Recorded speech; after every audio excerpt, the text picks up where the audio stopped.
Dr Bagelez, vice-présidente de CME, et je viens vous faire un point sur la situation Covid, sur le change, et puis vous apporter aussi quelques données un peu plus larges sur le département.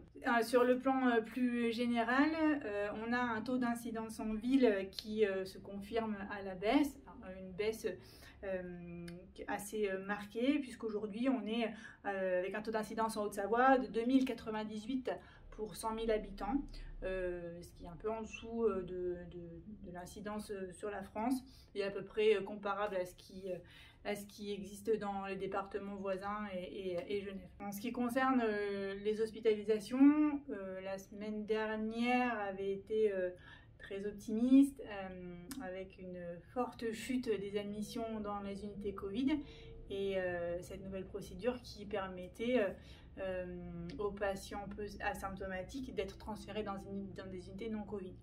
Ça a soulagé le capacitaire des unités Covid. On a pu en fermer une grande partie.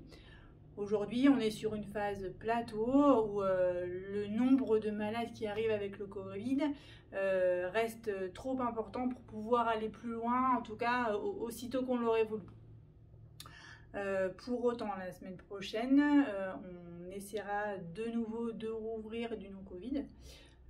D'une part parce que le besoin s'en fait sentir actuellement, et d'autre part pour pouvoir anticiper la venue des vacanciers.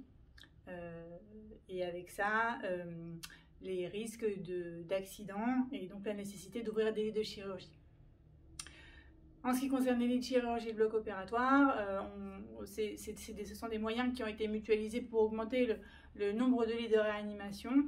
Donc un peu comme ce que je viens de dire, l'idée ça aurait été de pouvoir diminuer les moyens mis en œuvre pour la réanimation et donc pour les malades de Covid hospitalisés en réanimation. Aujourd'hui c'est trop tendu pour pouvoir désactiver tout ce qui a été mis en place.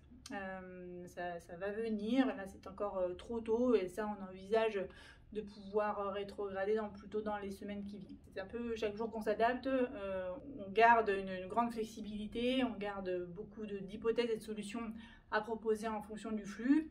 Ce qui est sûr, c'est que quand on passe en dessous des 3000 en termes d'incidence, là l'impact se fera ressentir, et très prochainement, sur le nombre de malades qu'on va admettre. Donc on devrait pouvoir enfin peut-être voir le bout du tunnel. Voilà, au revoir.